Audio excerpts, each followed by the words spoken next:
Your husband. Oh, I love this part. Your wife waters flowers. I wanna kill her. Virtual reality. Hey, Lisa Barlow from the Real Housewives of Salt Lake City. Danny and I feel so honored, blessed, and privileged to be having you in the studio during premiere week. Oh, how are you feeling? I feel so good. And I feel honored to be here too. I love you guys.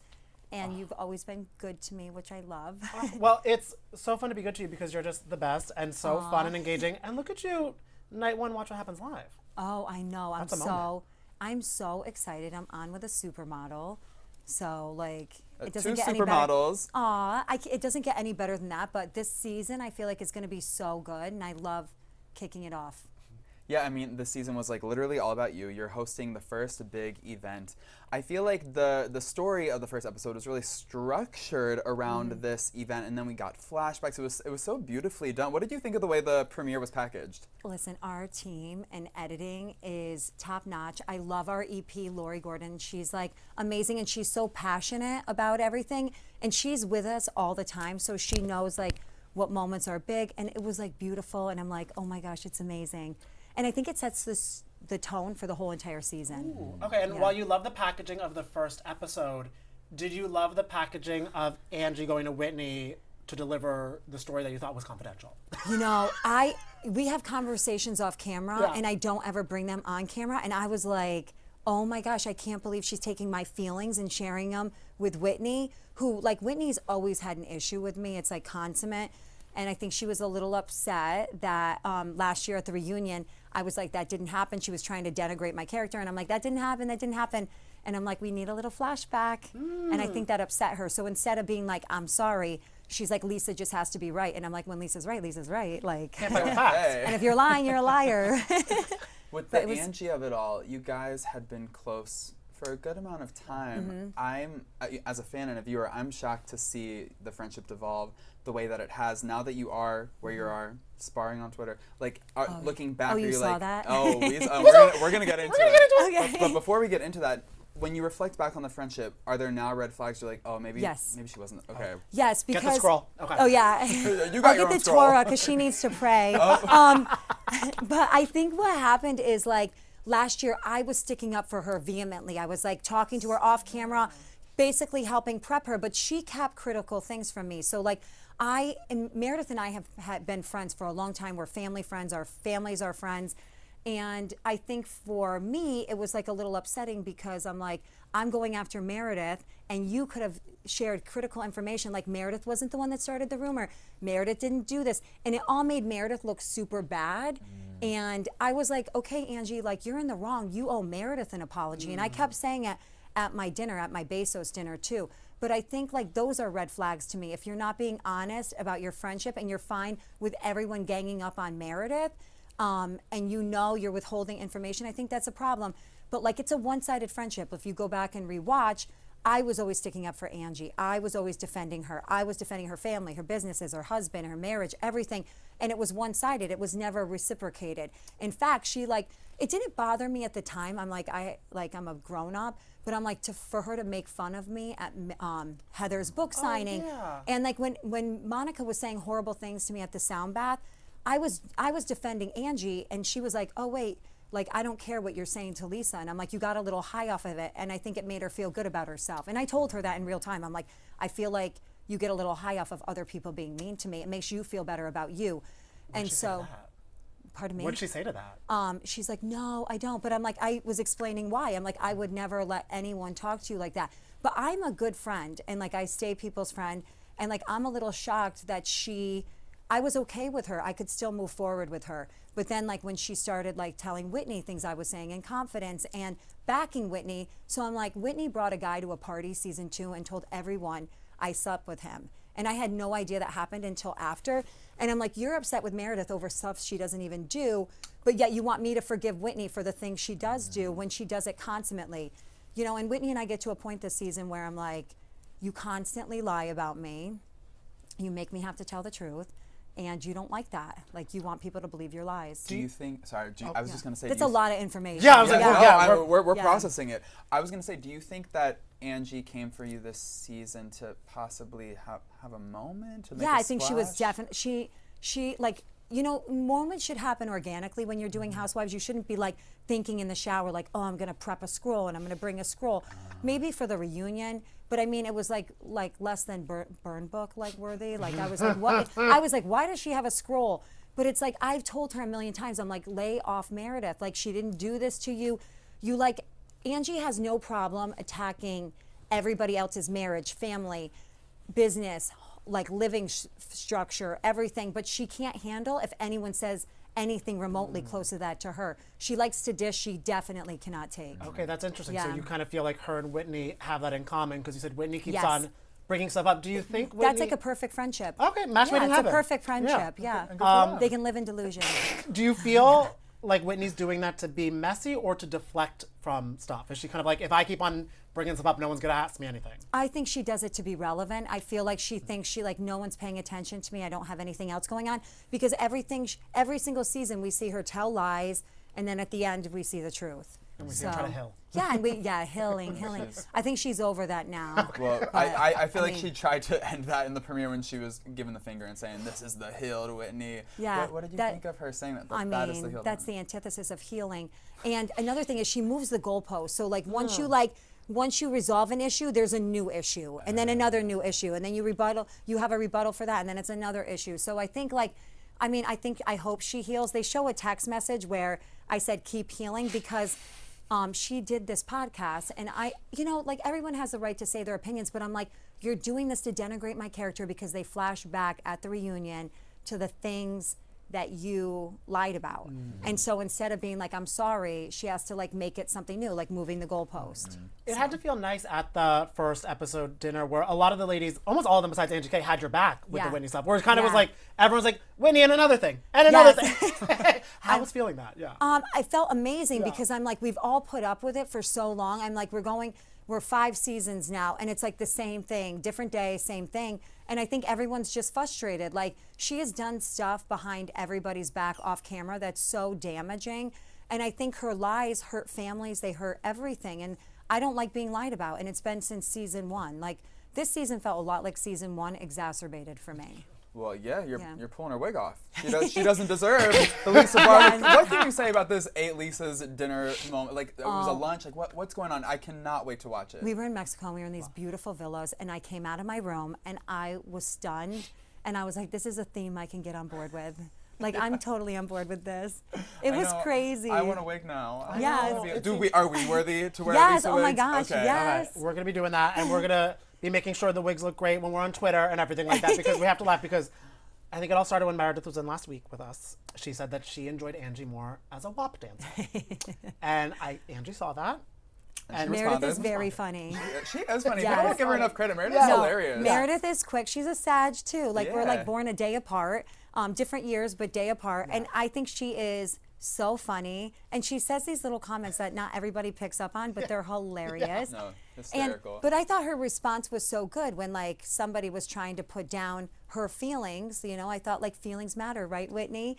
But she's trying to put down like Meredith's feelings. And so she said like the only scroll I read is the Torah. So I responded with like Mazel Tov. And then that turned into something totally different. Well, right, because you were literally just congratulating her on reading the Yes. Torah, and then it felt like... And that's relevant with this season, with like what happens with Meredith this season with her faith. like Yeah. a spiritual journey for Miss Very Meredith? spiritual journey. Oh, Yeah. okay, well, it doesn't seem like Angie is on a spiritual journey, because her Twitter response, she went straight to the gutter.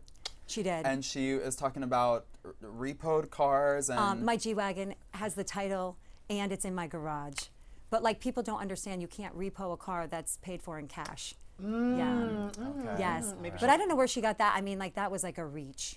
Yeah. Big time. It almost feels like, because she was talking about a mystery man in Park City, it's Oh, like she you know throws what? spaghetti to the wall and You sees know if what it she sticks. said? Well, we got sued by an old business partner that we sold a restaurant with, and we all like worked together. We had finances together, and the business sold, and we all benefited from the business selling.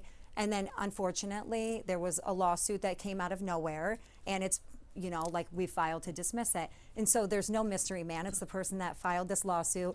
And if she understood or even asked me, which she was like, oh my God, I'm so sorry you're being sued. And I'm like, I'm not even worried about it. Don't worry about it. It's getting dismissed. Like there's Like you'll see, you know. But then she like took it to another level, and it sounds more like Whitney with her like bringing this guy season 2 that she's friends with, that like I filmed a show with like years ago, like a pilot for a show. Oh, gotcha. Because Mystery Man does give like there's a deeper no mystery. connotation. There's no mystery man. There's no mystery man. I think she's like reaching and pulling things from Monica when Monica was around, because Monica said that to her in Bermuda. So it's like now you're saying this, and this is something like Whitney would do. I mean, like they're sharing brain cells at this point. When she was checking in about the lawsuit, do you think she was feigning concern to try and get information? No, she was feigning concern because she was like, when I went through things like last year, it was so upsetting. But I'm like, you don't need to be worried about it. I'm not worried about it. We're not worried about it. We have like a beautiful big business, you know? And I think it's hard for people to understand that when their world is myopic and like they're based in one place, like where we're based in lots of places. And I think that's different for people. Yeah, what was also different. And I got a new Porsche. And, hey, look at that. Right next to the G-Wagon. Yes, yeah, right next door to it. She can maybe take a ride in it. Yeah, no, she won't. It seems like, you know, from what we see in the trailer, things do get even more tense for you guys because she's attacking your parenting. What's that about? I mean, that to me was shocking. And when Heather brought it to me, I was so upset because I'm like, why would she go after that? Like she like prides herself in being a mother, and I'm like, you're not the like mecca of moms. Like we all parent differently. She's attacked my parenting. She went after Meredith and said that Meredith used Brooks to like get in good with the LGBTQ community, which is like disgusting as a byproduct of a gay man. Like that was so offensive to me. I'm like, to say someone would use their family member like that was horrible, and they don't apologize for it. And so I'm like, you know, like you should focus on your home because I'm focused on mine. Like I would never knock Angie as a mother. Like I think she prides herself in being a mother to Electra. And I'm like, that is the lowest blow another woman can give another woman. And like she's done it to like me and Meredith. And I'm like, who's next? Like, and why do you think you're like the Don of who gets to be like a good mom and you're the judge and jury? Like you're not.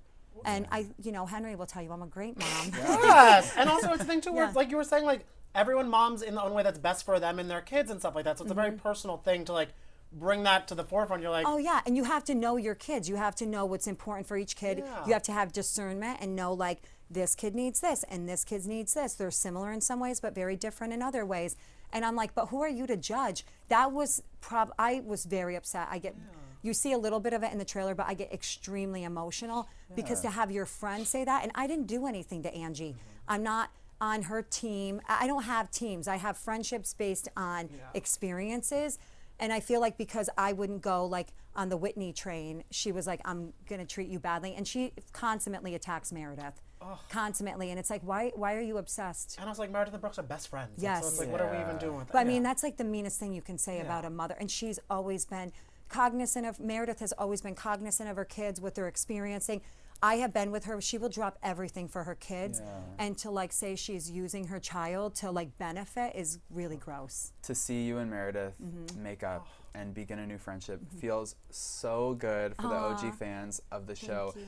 Do you think that Whitney and Angie kind of teaming up together, two people who y'all weren't really getting along with, facilitated space for you to grow closer together this season? No, you know what happened after last season in Bermuda? Like I had to like think about everything that happened. Like Meredith was like for sure. Like I went so hard on Meredith based on what I knew and what I was told. And I called Meredith and I'm like, I want to have a hard hitting conversation with you. Like open to be like super direct with me. I want to be super direct with you. And I mean, if you guys were in the car, you'd probably be like, oh my gosh, I'm cringing. But we like talk through so much, and she explained certain things to me, and I'm like, okay. And I don't like to be accused of things I don't do, and I know Meredith feels the exact same way, and it feels good to be back. But we have like a friendship before the show. It's a new friendship now. Like we remember the good times together, but we don't remember where we fell out because I think there were other factors that caused that. Yeah. You know, little messy hands in there. Yeah, she was teasing to us that one of those messy hands might have been Whitney. Do you think that Whitney had a hand in the conflict? I know exactly what she's talking about, and yes, I do.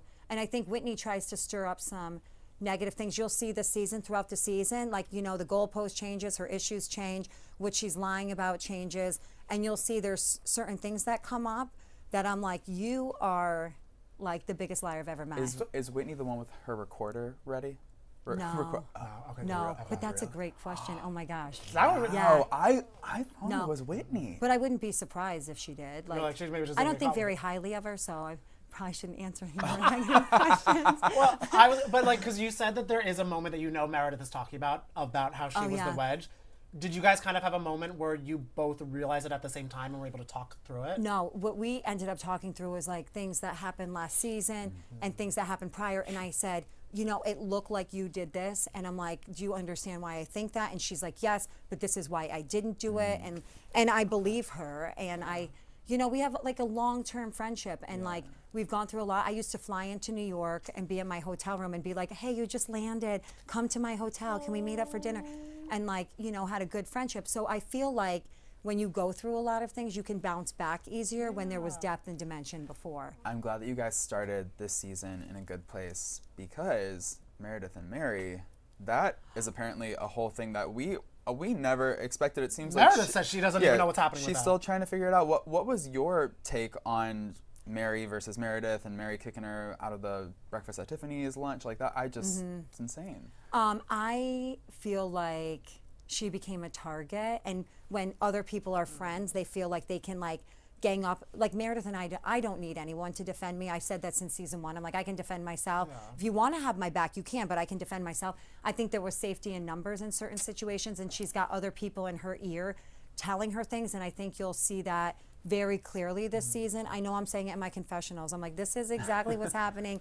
But I was shocked because even last season in the opener, Mary's talking about how Meredith's the only one that's been a good friend to her and she's always included her and she loves Meredith. And they opened the season together. So it was really shocking. But you'll figure out real quick who the messy ones are that are interjecting Well, because she themselves. is growing closer with Angie from the jump. She's like, I love Angie. She's so genuine. She's so real. She's so this. She's so that. So I feel like her sort of teaming up with Angie also didn't make things easy as Meredith was still trying to figure out how to move with Angie after Well, last I think when season. someone's in your ear constantly and saying how bad people are, I mean, like, there's a point in time where Mary tells me who's talking badly behind my back, too. And I'm like, okay, that makes sense, not shocked. And I think that same person is probably in Mary's ear about Meredith. What I'm so curious, because we haven't talked about her that much yet, how is Heather doing with all this? Because she, I feel, she tries to be the good time girl, tries to get along with everybody, but sometimes it doesn't work out for her.